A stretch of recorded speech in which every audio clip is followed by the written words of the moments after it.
back to the Pit Strategy Podcast. I'm your host, Jeff. And I'm Matt. And we just want to welcome you to episode 6, where we are recapping all things Saudi Grand Prix.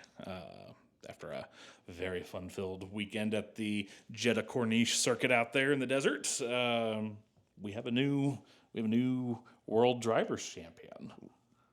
Leader. Leader. Leader. Yes, You're calling leader. it a little early, sir. It's a runaway. I'm calling it now. Oh, boy. The Max Verstappen dominance era is over. All hail King Piastri. Some of us would have something to say about Yeah, that. well, we'll get to that in a second. But we'll roll into the dispatch first and go over all the news, of which there is very, very little. This was the end of the triple header, so all of the teams, I think, are excited to take a nice long break for a couple weeks. A little 1 week sabbatical, I think. Thereabouts, yeah. Get back to the factories, go over all the data from the triple header, and play some paddleball or something like that, and just take a breather for a minute, because it has been Do some sim racing. Yeah, because for the top 5 teams, it's been very busy. Very tight. Yeah, so Very tight racing. So wrapping up that triple header going into Miami, there was a lot of talk kind of going out of Saudi about what upgrades we're going to be bringing to Miami. Miami is traditionally the spot where most teams bring the first upgrade packages. For those that remember last season, that was where McLaren showed up and woke up, and Lando took his first win due to fantastic upgrades on that. McLaren wished upon a star or something that week. Yeah. So it's been rumored that McLaren has a small upgrade package, as does Red Bull. Okay. They haven't indicated what. Most of the dialogue has been size of the package that they're going to be bringing. Whether There's an innuendo in there somewhere. there's sheesh. Sheesh.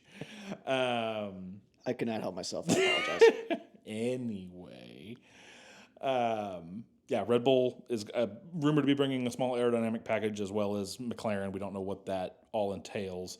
Apparently, Ferrari is bringing a slightly larger upgrade set. You are not helping. I know. Slightly larger upgrade set, which is going to include a new floor, because Hamilton has been complaining about the floor of that Ferrari for quite a few races now. Yeah. Apparently, they've held off making any major improvements during the triple header because the new floor is coming. I mean, it does keep bottoming out. Yes, yes, it is problematic.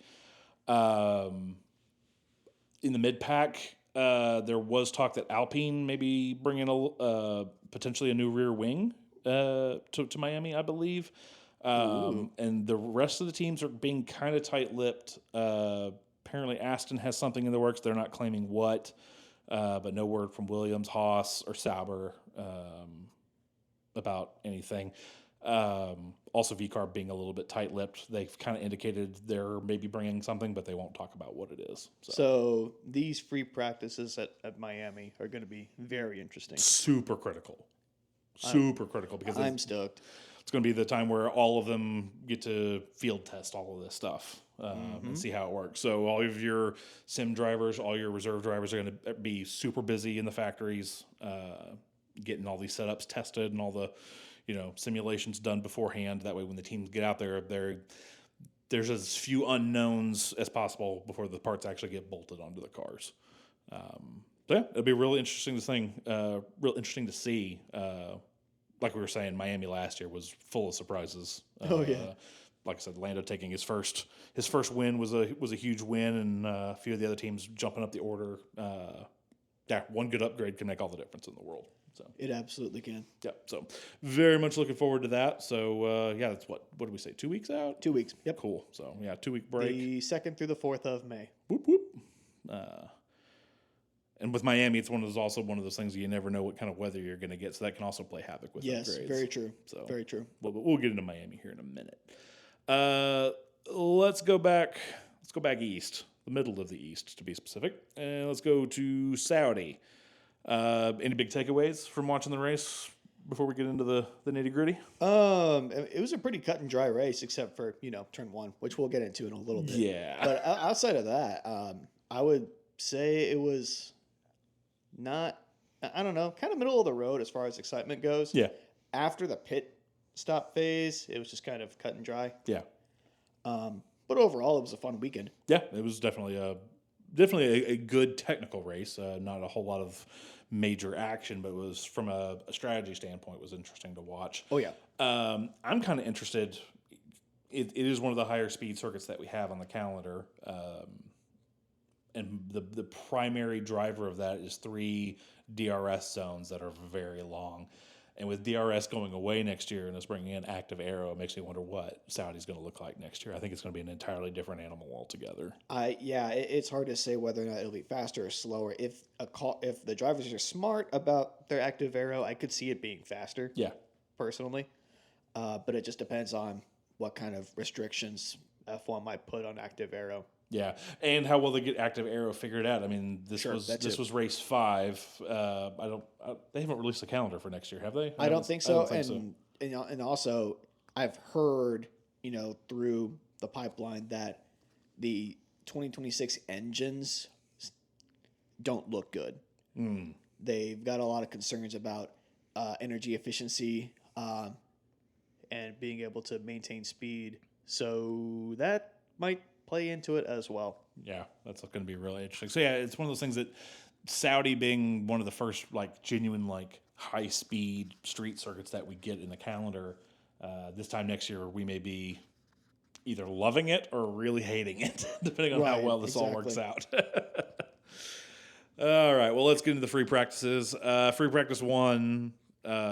Once again, somebody let an Alpine top the timing charts, and I'm not okay with that. Gasly just came out like gangbusters and decided to put it on top of the timing charts. Let's go, Pierre. Yeah, for the second race in a row, he has shown fantastic form in the free practices. It hasn't really translated well into the races, but Not yet. No. You got to start somewhere, I suppose. Free practice 2, poor Yuki. Final turn, final corner of the track. He clipped the inside wall and put it into the outside of that corner. Yeah. Just wrecked that Red Bull suspension. It was the most unfortunate bounce you could possibly get from that turn. Yep. I know from plenty of racing against you in F124 that corner is the bane of my existence. It's mean. It's deceptively mean. It's deceptively tight. You watch the replays of, and everybody's getting, they do the distance to the wall and it's measured in, centimeters and that kind of stuff. But that particular last corner is the tightest. Yeah. You are threading the needle to the nth degree there. Because you need to take it wide on the entry. You need a late apex, and then all of a sudden, oh, hey, there's a wall. A very immovable wall. Very immovable wall.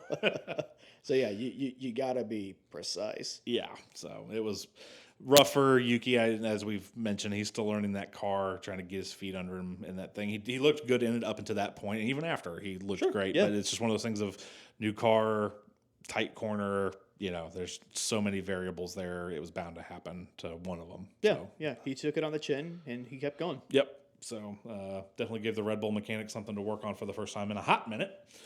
Free practice 2 also saw no running from Gabriel Bortoleto. That Sauber had a fuel leak amongst other issues. I mean, that he has not had the greatest form for a Formula 2 champion. I have not been particularly impressed. And that's the thing is I don't know if it's the car or if it's him. I'm willing to say it's probably the car because you don't see Hülkenberg doing too much better with it. True. Overall. True. He's had some moments with it, but I would chalk that up to Nico being Nico versus, I would argue if you put Hadjar or maybe even Behrman in that Sauber, you probably see the exact same type of results. That's true. That's probably true. It's just interesting to have, an F2 champion who signed with arguably the lowest tier team and not even being able to be in the running with all the other rookies. I mean, we joked last year that Haas was kind of down there with them, but even Behrman is taking that Haas this year up to great things. Haas is taking a huge step forward, obviously, but yeah, the gulf between Sauber and the rest of the pack is widening by the race. They really are getting left behind. Yeah, and it makes me wonder if that's like deliberate. Like they just like don't care about this year because of the reg change, and they're converting to Audi next year. Like we're just like, this is just a driver training program at this point. Like we genuinely don't care about winning this. There's no way we would win it in these cars and that kind of thing. Yeah, from their point of view, there's no point in making any effort or, in spending any more money than you have to. So just keep the car in one piece, don't break anything, get the bare minimum and move on when 2026 rolls around. Yep. They're, like we said, bottom of the standings. They were tied for the bottom with Alpine at 6 points each. So at least that Alpine is showing a little bit of form. But I would chalk Alpine being in 9th place more to bad luck than anything else. Yeah, agreed. That was about it for the free practices. Nothing other than Sonoda's crash. Not a whole lot to write home about. From there, we roll into qualifying, and my favorite stat of the weekend.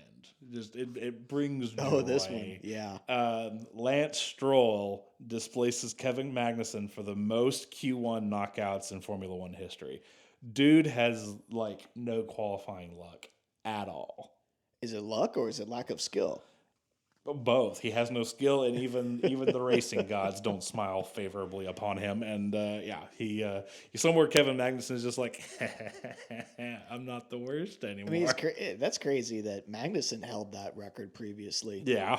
I mean, he has not been the best qualifier, but even he's had some pretty good moments. Yeah, he at least has some skill. He's got at least one pole. Yeah. So he's got a couple. I think a race win or two under his belt. What I love is that Lance tries to defend himself by saying that the McLaren drivers would have that stat if they were in his position. And no, dude. Don't you dare compare yourself to them. You'll never be them. No, Lance. you'll never be them. You're not him. You're an embarrassment to nature, Lance. Just go back to Canada. Anyway, if I die under mysterious causes, it was Lawrence. Anyway. You're going to get turned into a handbag. I am, yeah. Q1 was pretty fun. 7 thousandths difference between the two McLarens in Q1. That was tight. It's beautiful to see. Yeah. It was fun to watch them push it to the limit there for sure, in Q1 of all places. Yeah, because last season we would see Lando be a couple of places ahead of Oscar. Yeah. Almost the entire time. So I'm happy to see both McLarens be neck and neck like this. Yeah, it's definitely makes for some good watching. Quality is more fun than the races on some weekends. Also in Q1, Gasly had a bit of an oopsie. His tire blanket got stuck to the wheel. They released him. Really surprised they didn't get a penalty for that. Usually the Probably FIA... because they caught it. Probably because they caught it, but it's one of those things that the FIA usually slaps them with something. But no, they caught it. Well, he was half in, half out of the garage. Verstappen climbed to the top of Q1, which was impressive. Q2 was more of the same when we had pretty much all the rookies fall out. Hadjar, Behrman, Lawson, and Alonso knocked out in Q2. It's a lot of rookies. Yeah, it's a lot of rookies. And then at the start of Q3, or I say start, a couple minutes in, poor Lando Norris decided to, I don't know, go drifting on the curb. Yeah, he went rally racing. Yeah, or something. Just turned 5, which is so unforgiving. Yeah. I mean, all the corners on this track are very unforgiving, obviously, but there's a few that are just worse than others. And 5 is one of those blind corners that you come around. If you don't get the exit right, you're skating on that curb, and it will pitch you into that far wall. Because Oscar did the exact same thing on his lap in Q3. Mm-hmm. And I don't think he hit the curb quite as hard as Lando did, but he still recovered really well. Yeah. And this kind of goes back to what we were talking about, how Lando's really in his own head right now. Yeah. Because if you look at that onboard, when he's coming off of that curb, he overcorrects so much. Yeah. He turns the wheel 4 times before he runs into that wall. Yep. And I think he's just psyching himself out too much, and all the commentators seem to think so as well. Yep, I agree. I think he If he had just kind of coasted through it, he might have been able to recover it. Because that's the thing. Around the banking of that corner, there's a nice wide runoff area, but he turned it so hard into the immediate wall opposite of him, of where the curb was, there was no recovering it. He turned it hard left, and then he realized his mistake, tried to turn right, and overcompensated for that too, and it was just a snowball effect from there. It was pretty miserable back and forth until he hit the barrier. So definitely a bummer for him. Brought out a red flag, which reduced the running in Q3, obviously. 8.5 minutes, I believe. Something like that. But it ended up with Verstappen taking pole position over Oscar by 1/100th of a second. Yes. Just barely. The strategy from Red Bull in Q3 was perfect. Yes, because they nailed it. They went out with a fuller tank and old softs. Yep. And Max still was on the top step for a little while. Yep. Until I believe Russell stepped in. And Red Bull's like, okay, we're gonna do this like we planned. They put Max through a pit stop. Right. To throw new softs on there and get it back out as fast as they could. And it was just picture perfect pit strategy. Would you say simply lovely? Simply lovely. Yep. It was. I'm not a Red Bull fan, but it was qualifying perfection on the Red Bull side. They executed that perfectly. So kudos to the pit wall. GP, what's her name? Is it Hannah Schmitz or whatever her name is? Yeah, that whole pit wall. The queen of strategy. Yeah, they knew what they were going to do, and they walked it perfectly. Yeah. So I also love these gaps. Verstappen had pole by 1/100th in Q3, but he had pole by 1,000th in Q1. Yeah, I just love how tight these qualifiers are. Yep, it is neck and neck, and that's the thing. Like, these are the cars that have come straight out of the factory are this close. What are the upgrades going to do to it? It's either going to be even better, or it's just going to be a huge fruit basket turnover. Somebody at F1 HQ is like, do we need to start tracking to another decimal point? Is it going to be that close? Well, good luck with the current state of the timing tower. Yeah, exactly. We're going to need a bigger tower. But yeah, anyway. So, Verstappen took pole position, followed up by Piastri, and then who was third? Was it Leclerc? Yes. Yeah. No. Was it Leclerc or was it Russell? F1.com. Hold up. Wait a minute. Computer checking. We are checking. Qualifying results. Here we go. No, you're right. It was George. Charles Bell fourth. He was fourth. Okay, Yep. So, man, you had me questioning everything there. Yeah, because the starting order of the race just got so shuffled. It's like I can't remember where everybody started at. Yeah. Lap 1, turn 1 was a bit of a mess for everybody. So it is what it is. So, in fact, let's get into the race. So lap 1, turn 1, wheel-to-wheel action into turn 1, which ended up with Max off track gaining an advantage over Oscar, which led to a 5-second penalty. We'll get into the legality of that in a second. We're going to put a pin in that, and the bulk of the rest of this episode is probably going to be about me and Matt arguing over this. So brace yourselves. But regardless, it ended up with Max in the lead illegally, but then immediately thereafter, Gasly and Tsunoda decided to have a wreck, decided to make contact. Was that turn 2, 3? Oh. It was after 1, 2, so 3, 4, I guess. Yeah, it was turn 3 and 4. Yeah, turns 3 and 4, which brought out the safety car, of course. And because of that, there was no way or time for Max to give the position back, which led to Max being hit with the 5-second penalty, which he did. All kinds of drama there. So needless to say, Gasly and Tsunoda did not finish the race. They DNF'd after that accident. Neither car was able to complete it. FIA reports say that they reviewed telemetry, they reviewed onboards, all of the things.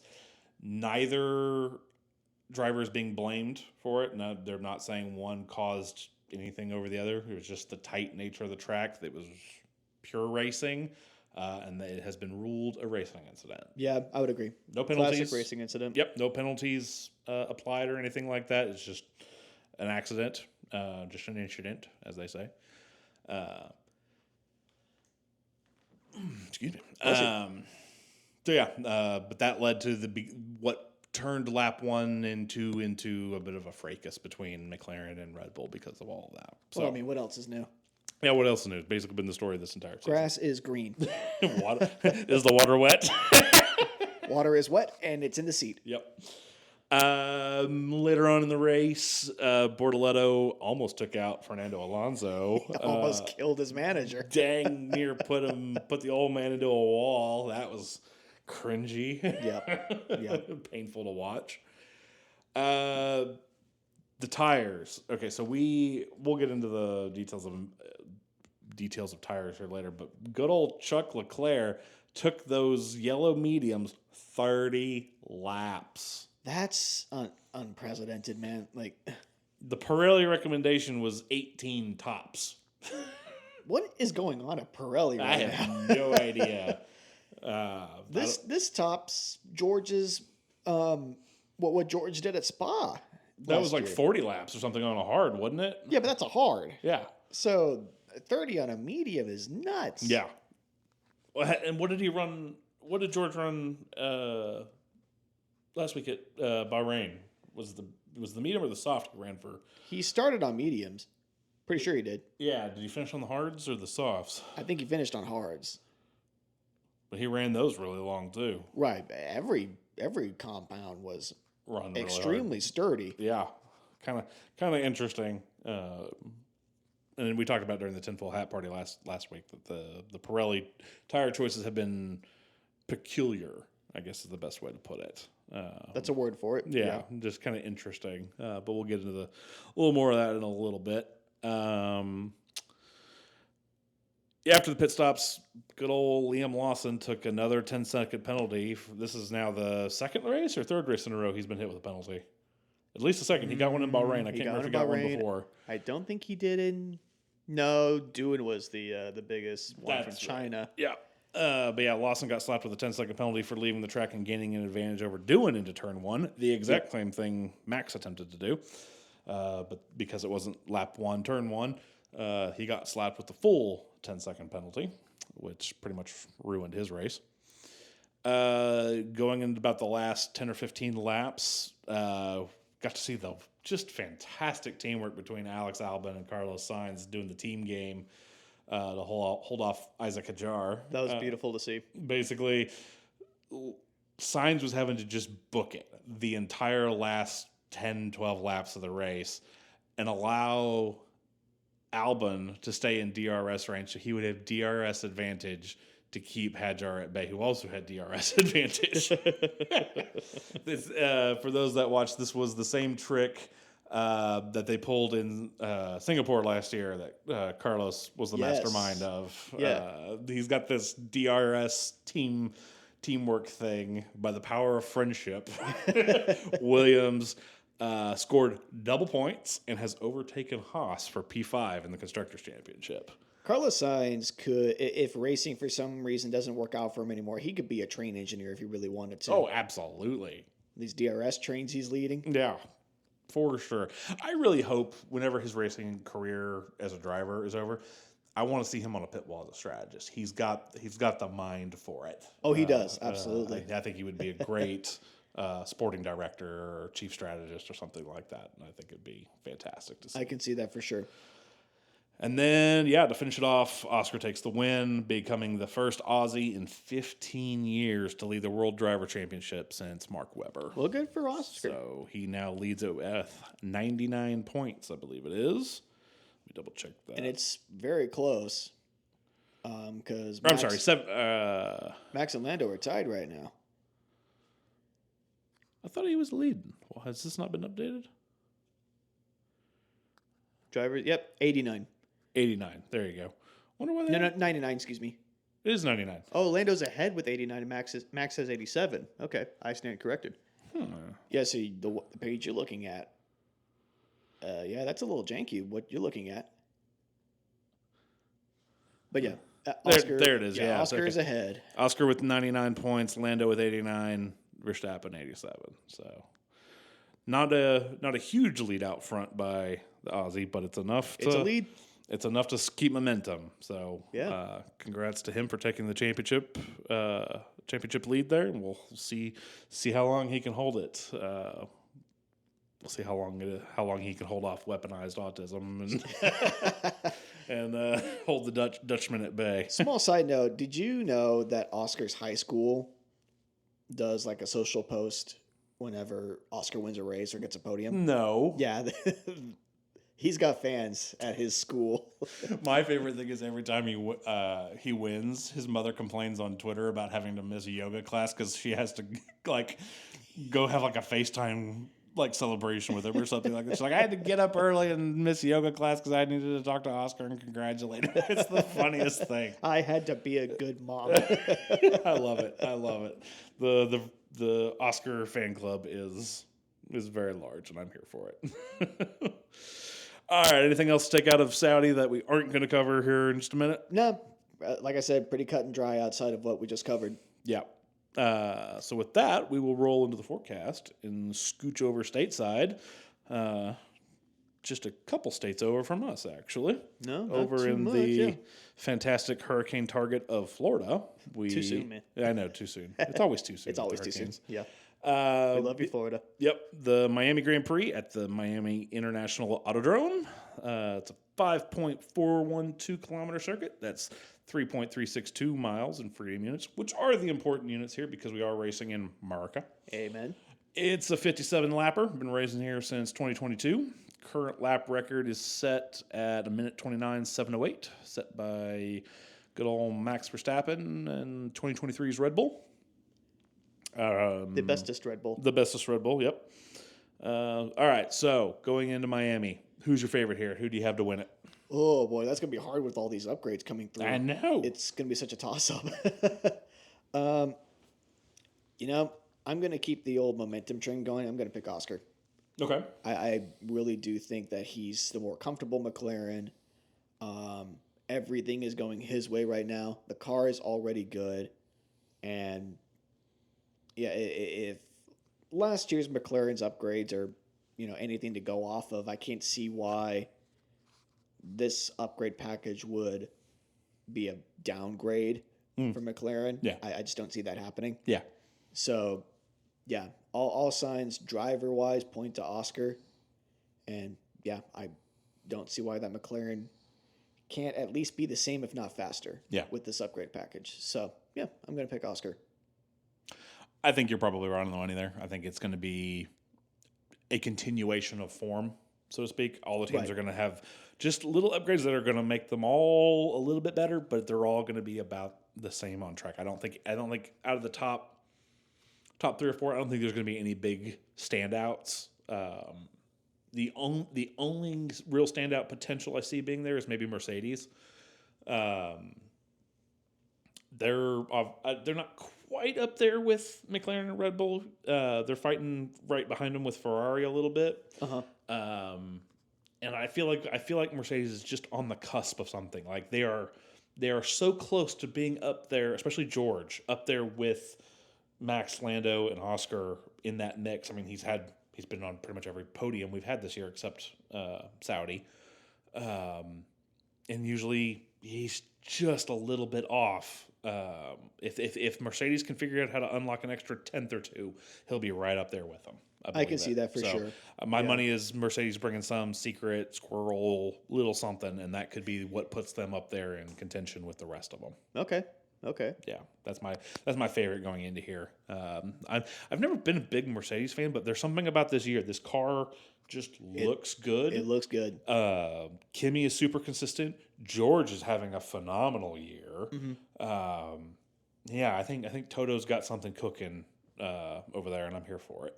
Yeah. So that's my favorite. Who do you think's most at risk? Who do you think's going to be the one we are surprised tumbling down the order? I hate to say it, but Lewis.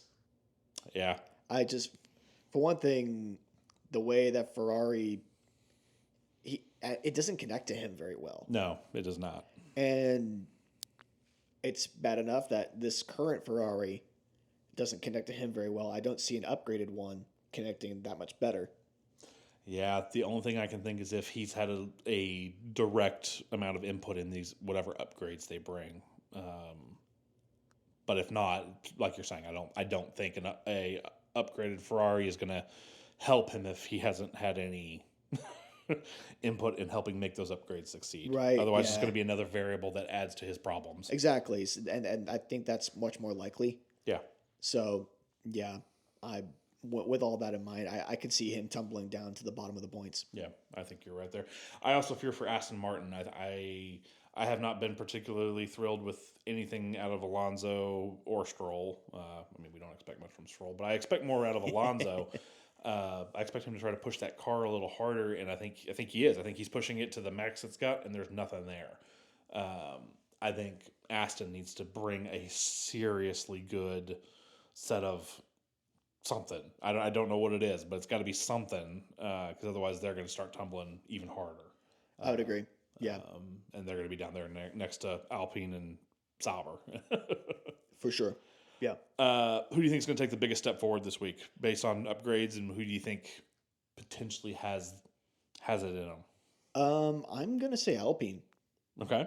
Between Gasly's stellar performances, with the Alpine that they already have right now, and whatever upgrades they might bring to Miami, I don't know. Something just tells me that they're on the cusp of something kind of like with Mercedes, and I think that they can really break away from this, like from their 9th position, in the Constructors' Championship right now. Yeah, no, I agree. Gasly has shown excellent form, and I think just even a small upgrade package would help them bump up a little bit. I think Doohan needs a little more confidence. I feel like his wreck at Suzuka shook him up pretty bad. It did. I will say at Saudi, he was definitely a lot cleaner. Yeah. He didn't do anything stellar, but he didn't screw up either. He didn't screw up, but he was not aggressive. He was not fighting all that hard, I don't think. And to be fair, Saudi is a hard track for a rookie to be that way. I understand that. Yeah. Miami is a lot wider. Miami has a lot more really good straight overtaking opportunities.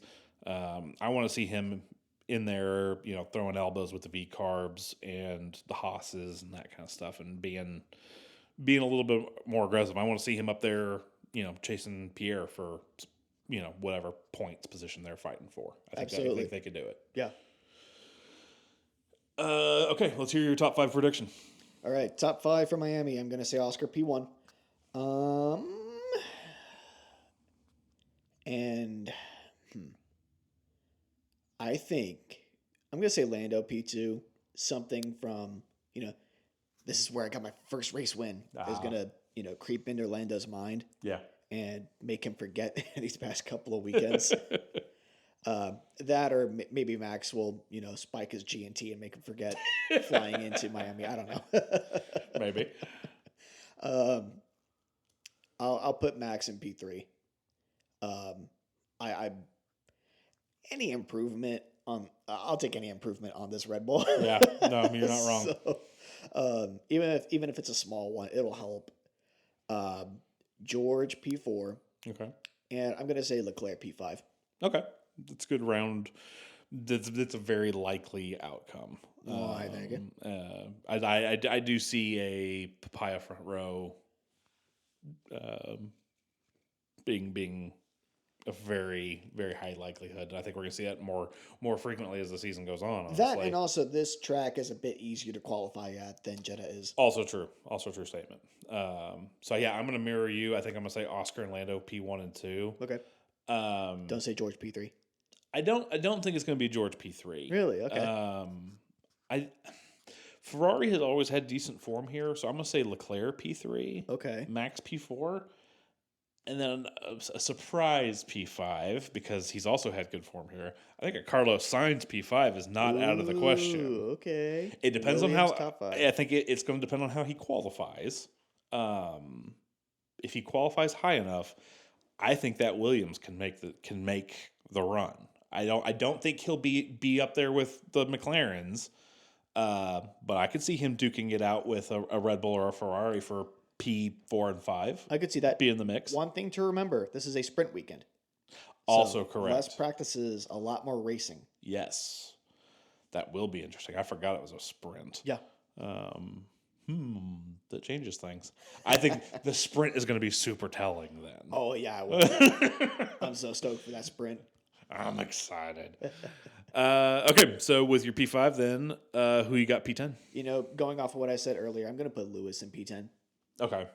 I don't know. Something just tells me that he's not going to be able to wake that Ferrari up very well. I That or something is going to go wrong where he's like in P7 or P8 and something happens that bumps him back into P10. Yeah, a bad pit stop or something like Bad that maybe. pit stop or some sort of bump or just some sort of small incident that makes him fall back a little. Yeah, I could see that. I think for me, same thing. I think it's going to be probably like an Isaac Hadjar P10, and I think it's the same thing. I think Hadjar's got the form. He's going to qualify really good, but then there's a big potential for an oops drops him down the order. Yeah. I think there's a couple drivers that can do that, especially some of the rookies that maybe haven't raced Miami before. Do they race Miami? They race Miami in F2 and F3, correct? That sounds right because isn't that also an F1 Academy race? That sounds correct. Or has it been in the past? Let me look at the F2. To the schedule. Probably they're checking. No, the F2 is not racing at Miami. They don't come back until Imola. Okay, F1 Academy is racing there this year. F3 is also not racing. So that means these rookies are not probably super familiar with. I'm double checking to make sure they didn't race it last year. They did not. So yeah, you got a bunch of rookies that are coming to Miami having never raced it. Fun. Exciting times. So yeah, I think the rookies are going to be one of those ones that they're going to go into the sprint and they're going to freak out, and then they may qualify really good, but they won't be able to hold it. Yeah, probably. Because all these rookies have really good one-lap pace, especially Hadjar and Behrman. Fantastic one-lap pace for qualifying, but then they can't convert, which is really, really sad. Yeah, it's sad, but yeah, it's a realistic prediction right there. Yep. So, yeah. Anything else as we go into Miami? No, sir. All right. With that, you might find yourself on a distant Florida beach somewhere, and sure, you may be sitting there with a nice drink in your hand. Sergio Perez is lying next to you. Ew. In the beach. Wow. Go away, Chaco. But no, you're lying on some beach, and maybe it's an exclusive private beach. Maybe you're, rubbing shoulders with some big wig celebrity type or whatever, and maybe they invite you to a party. But you will never have the satisfaction of knowing that it is not a tinfoil hat party.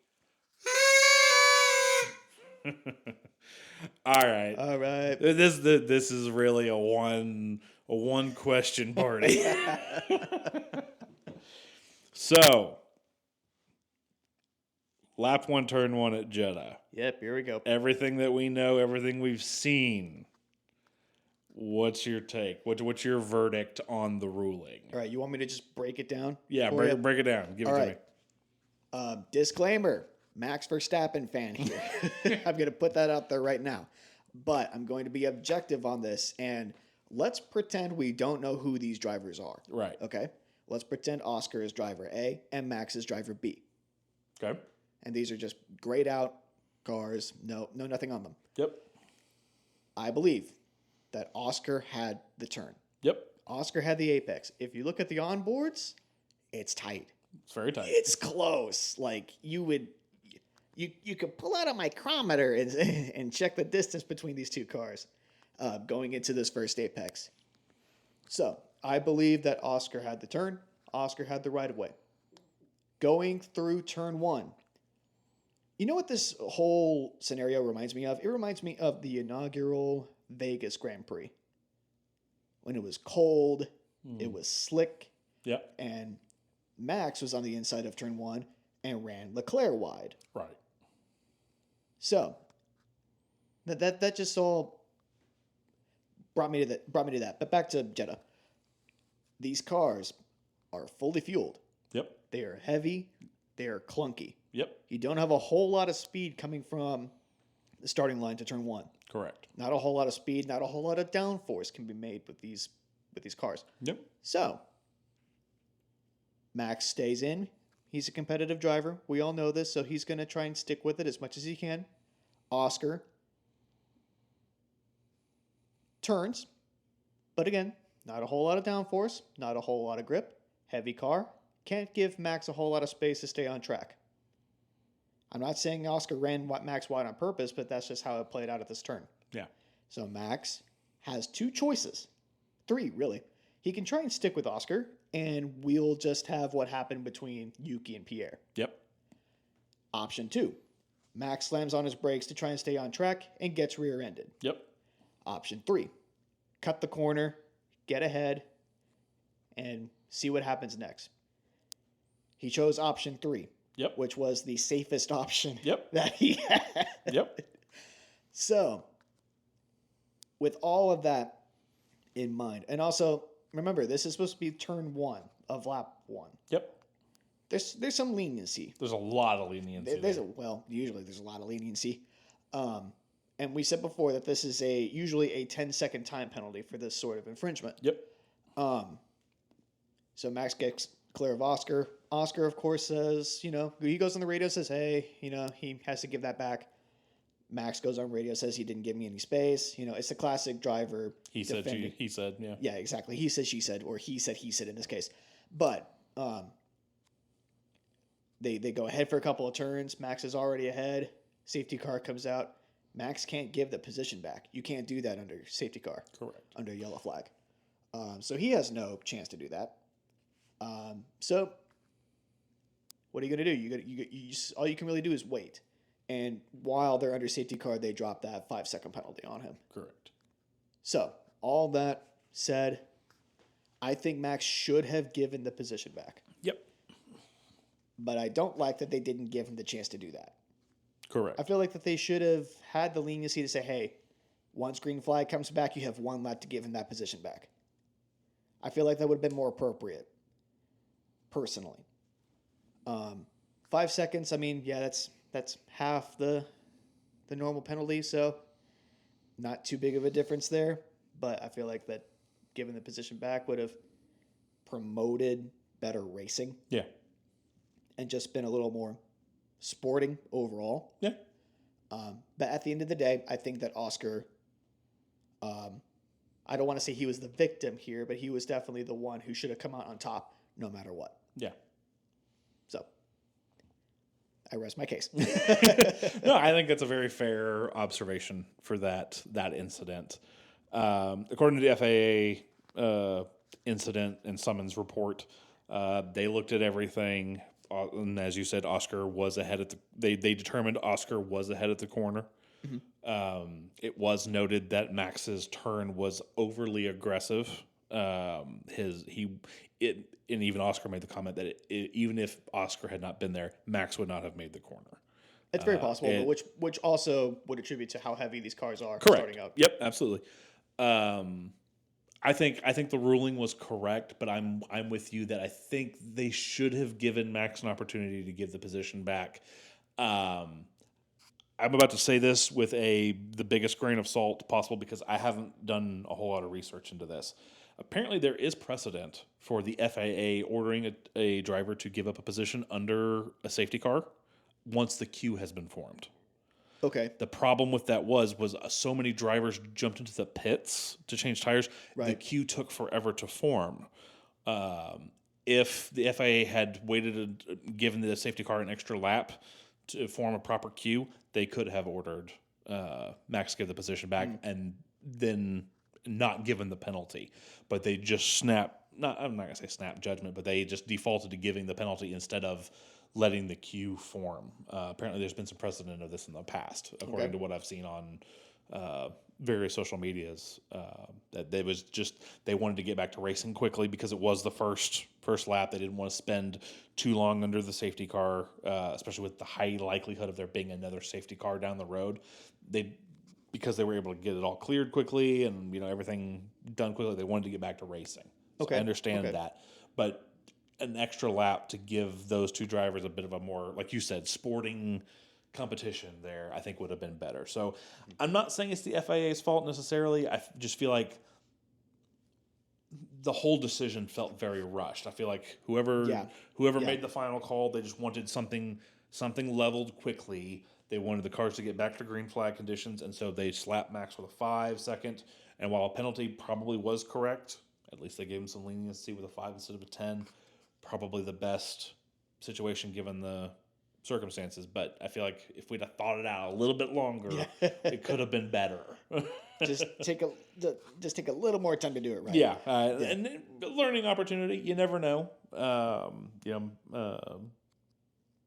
I don't know what the current makeup of the stewards is. I don't know all of their current levels of experience and all that sort of thing. I couldn't find the race director online anywhere. Like I Really? was trying to figure out who it was because I was like, is it what's his face from Mexico and Brazil last year? Yeah. I didn't think it was, but I was just curious. And yeah, the guy's not listed anywhere.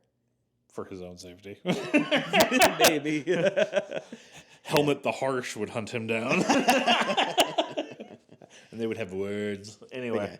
Yeah. All in all, I think that it is blown a little out of proportion. Yeah. Max still got P2. Yeah. It was still a great race. Yeah.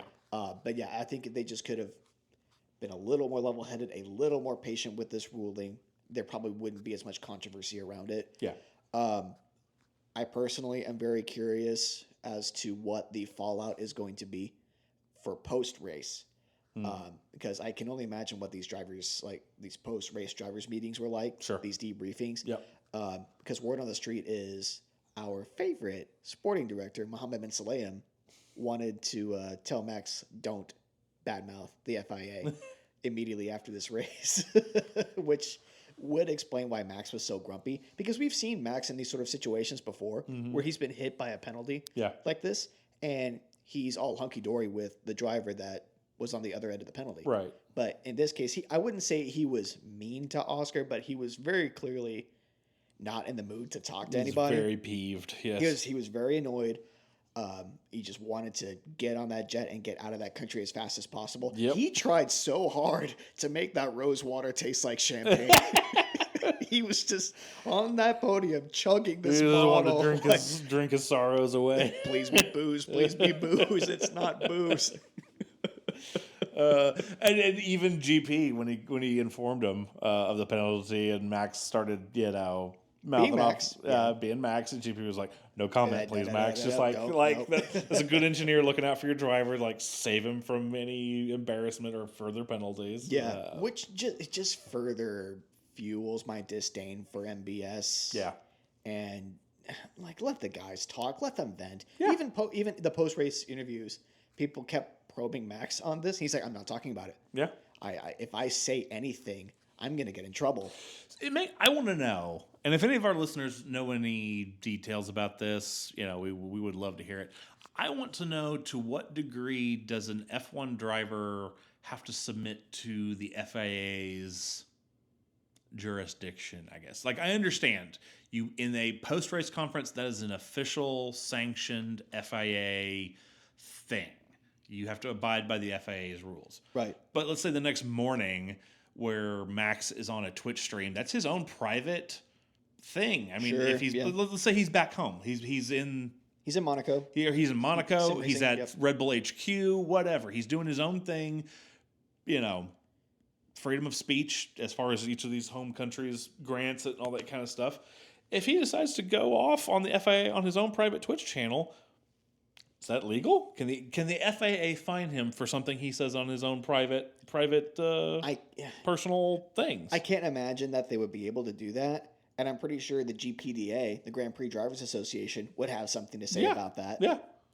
I mean, who knows how powerful they really are? They don't seem to have a whole lot of sway with the FIA. I don't know. We don't get to see what goes on behind the scenes, obviously, but it does seem like they fear the FAA bringing down a penalty during like the post-race conferences and all that kind of stuff. But in my mind, it's like if I'm an F1 driver, if I'm Max Verstappen and I've had it up to here, imagine me, Jeff's hand is by water his ear level right at now. my eyeballs, and I've had it with the FIA, and I want to go in my own country, like go to my home country of the Netherlands and sit down with the local newspaper that I know is going to be very eager to hear me out and give a open press conference to them, or a one-on-one interview with a journalist, and basically spill my guts about what I feel happened. Can the FIA do anything about that? I mean, you could just do what the rally drivers have been doing and just speak in your native tongue. There's also that. And Max speaks, 4 4 languages, something crazy Something like that. like It's like that. English, Dutch, German. I don't know. He he quote unquote speaks French. Yeah, he's very verbose. But yeah, yeah, no, I'm with you there. There just has to be some kind of outlet and some sort of like line that the FIA can't cross. Right. And let's go back to the whole post race thing. It wasn't just the main F1 post race interview. It was even in the media pen where Max was saying, "I'm not talking about this." So the FAA controls the media pen. They do? Okay, okay. Like so, basically, what is said within the confines of the paddock is FAA sanctioned. So they have to abide by FIA rules within the paddock. But that's my point: is the moment you get on your own plane and you leave Saudi airspace, Right. what is MBS going to do if you go on Twitch and start, speaking your heart, and say what you want to say? He's going to scramble a MiG-21 to go chase your private jet down. Sheesh. But yeah, and I'm just curious what their level of hostility is outside of the paddock, because I feel like that shouldn't be allowed. If the FAA is policing and leveraging penalties for freedom of speech outside of that, that's a problem. Agreed. I got issues with Absolutely. that. Yeah. I mean, I already don't like the FAA, so this is nothing new, but it just feels like an overreach to me. Agreed. All right, and then last into this party hat, we went on a rant the last episode about Pirelli and how they needed to get their act together. Yep. And I'm not saying they listened, but they did drop the tire hardness one level at Jeddah over the previous year. C2 to C4. Yep, which definitely seemed to be, I feel like it was an improvement. I feel like they probably could have gone another level. It was almost too much of an improvement. Maybe. At least in terms of durability. True. Which I feel like one level softer would have made it a little more competitive, would have made those tires fall apart a little faster, perhaps. Right, yeah. But no, I think it was interesting to see Pirelli make that shift at Jeddah. I feel like that of all the tracks where they wouldn't make a shift, Jeddah probably isn't one because it's not a high tire deg track. Not really. No, it's mostly straight line. Yeah, and neither is Miami. So it's going to be real interesting to see what they choose for Miami. But C1 to C3, please, Pirelli. Hint, hint, nudge, nudge. Wouldn't that be fun? That'd be very interesting, especially in a sprint where pit stops are mandatory. Yep. I want these tires to leave a permanent sticky residue on this track. I want it to feel like I want every track walk after Miami this year to feel like everybody's walking on gum. That would be fun. Oh man, we should get the Pirelli preview usually the Wednesday, Thursday before the race weekend. They usually drop it, so we'll have to look at that and see what we get. Yes. All right. Anything else for this tinfoil hat party? Nope. Hats off. This was a good conversation. It was a good I conversation. feel like we needed to have this. We were very civil. Now, if only the rest of the F1 community could be civil like that, please. I think you're asking too much. I know. One can hope, but yeah, it's very much a pipe dream. Yeah, very much so. All right, and with that, we're going to move into everyone's favorite sporting competition, driver versus driver. Alrighty. You have got the driver / principal hat this time around, and I've got the activity. So we will decide who is better at whatever activity I pull out of this hat. Yep. All right, I got Who you got? Scoreboard here. Drivers, we have. You're getting faster and faster at finding that scoreboard. I know. I'm right? proud of you. We have our most recent race winner, Oscar Piastri, All right. going up against Yuki Tsunoda. Ooh. They're skateboarding. Oh. That's a hard That's a hard one. You know what? It's funny. Japan has a huge skateboarding culture there. And I feel like Yuki being part of Red Bull has this They have a lot of extreme sports. extreme sportists. They have skateboarders out the wazoo on calls. Someone could easily coach Yuki. Exactly. He would have all of the coaching in the world he could ever want on skateboarding. Yeah. And I think he would learn a couple tricks. He's also small. He's small, which is great for he's got skateboarding. Great center of gravity, and something about Oscar, he's really stiff. Yeah, he has a bit of a stiff personality. He's a bit of a board, you know. Just a little bit. Very. I mean, his personality, yeah, but even just his demeanor, his mannerisms. When have you seen the guy bend over or just like, turn sideways a little bit or just look like a noodle at any point? He's one of those people who sits in a chair with perfect posture and never really bends. Yeah. Yeah. I think I'm going to have to give that one to Yuki. Same. Yeah. Points for Yuki. Points for Mr. Sonoda. Sonoda-san. All right. All right. Round number 2. Round number 2. We have the window licker himself, Lance Stroll. All right. He licked a lot of windows this weekend. Yeah, he did. Mr. Stroll going up against Oliver Behrman. Ooh, okay. And they are, oh, jeez. They are in a hot dog eating contest. Oh, man. Lance. Behrman is... He's too British. He's too British, and he's like... I'm not going to say posh British, but he's definitely... He's almost posh British. He's upper class British. Hot dogs are beneath him. And something tells me that despite Lance's background, despite the family that he comes from, I don't know. Something tells me hot dogs are his favorite food. Something, yeah. Well, we've talked about the guys during qualifying. He talks about, he's like, all I think about is dinner. Yeah, exactly. Yeah. Yeah. That man can eat. Stroll for the point on that one, I think. Points to Lance. As sad as it is to give that man a point, it fits, unfortunately. All right. All right, last one. Let's go. We got Ayo Komatsu, team principal for Haas. All righty. Mr. Komatsu. Going up against, if I can open this, Liam Lawson. Ooh, okay. They're filing their taxes.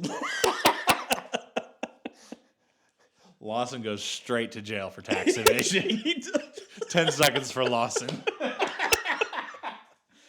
You know Komatsu's going to have his taxes in order. I mean, I want to... Okay, I've read a little bit into Komatsu's, education. He's practically a doctor. Basically. In, engineering or whatever, like motorsport engineering, something like that. Yep. The guy is educated. Yes. So, and then we have Liam. the New Zealand surfer dude. Well, so there's an episode of Drive to Survive, this most recent season, that basically is all about him taking over after Steiner leaves, and just a real good deep dive into who Komatsu is. Yeah. And the dude is, like you said, very educated, very much on top of data, very knowledgeable of all things, data and analytics and all that kind of stuff. Like he's, in fact, during that episode, Horner even kind of puts him down. He's like, all the guy cares about is data. Like he's like the guy he's has a no numbers man. The guy has no gut of feeling for racing. Like it's all data driven. Well, it's funny considering how effective it is. It is, yeah. It's kind of the funny thing. And so in my mind, it's like, I think that's points in Komatsu's favor. I think that's why Haas has jumped up as high as they have compared to Steiner. All right, so according to Wikipedia, Mr. Komatsu went to London Borough University in the UK. Mm-hmm. He has a bachelor's in automotive engineering and a PhD in vehicle dynamics and control. Dude's literally a doctor of all things. Yeah. Yeah. That's crazy. That's crazy. There's a PhD for that. Pretty sure he's going to have his taxes in order. Yes, I think so. Points to Komatsu. Sorry, Liam. And with that, 3 rounds in, we now have another, was it a 4-way tie for first place. We have Ocon with 2 points, Alonso with 2 points, Komatsu with 2 points, and Tsunoda with 2 points. Dang, okay. So, rounding out a little bit as we roll into round 6 of the Formula One Championship. So, fun stuff there. So, we'll save that and we'll carry on. See who... who's your prediction coming out in driver versus driver at the end? Who do you see taking the top? Oh, man. There's a lot to choose from. Honestly, something about Komatsu is just really well-rounded. That's true. He's just a really likable guy, and he just seems good at everything. I was going to say the same about James Vowles. I think it's going to be, it may be Vowles or Komatsu up it top. just seems like the more mature a person is, the better their chances are. Also true.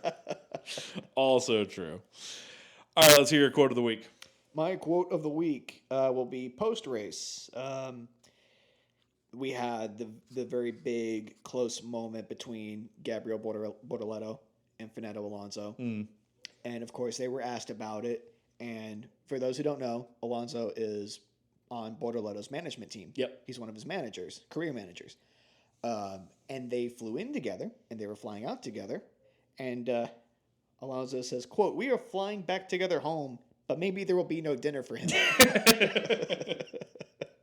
Like scolding a child. You're going to send you to bed hungry. Yes. You get no food, straight to bed. Think about what you've done. Yeah. Think on your choices, young man. Here's a chalkboard. Go right on it. It just calls to mind that quote from John Wick where John Wick is like lamenting things that have happened. He just like sighs and goes, "Consequences." It's one of those sorts of things. Yes. Good reference. Good movies. Good quote, too.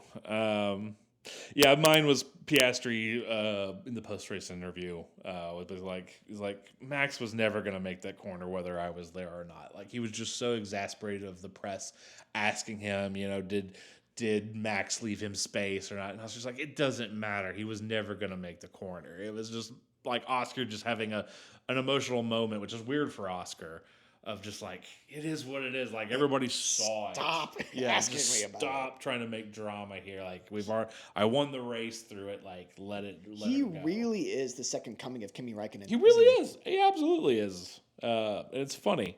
It's wonderful. It's as a fan, I'm someone who likes watching the interviews and the personal dynamics of the drivers. It's funny. It's like, we've seen this before. Yes. And then we have Alonso, of all people, saying "bois" over the radio. Yeah, but a random "bois."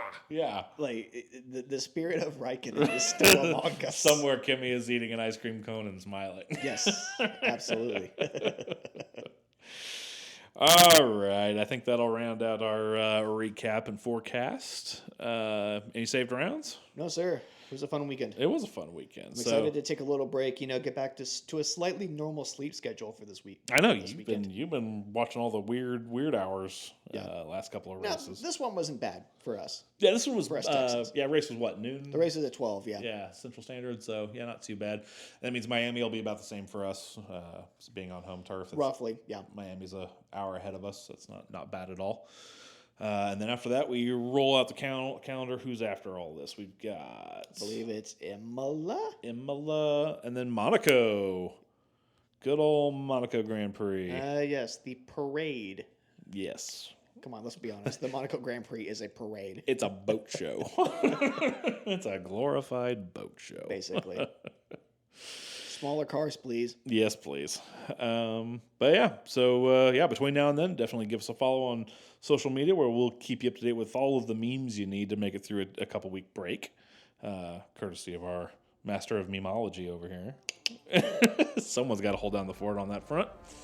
But yeah, I think that'll about do us for us. That'll wrap up all of this episode. Thank you all for listening. I'm Jeff. And I'm Matt. And we'll see y'all next time after we enjoy Miami. Pit strategy complete.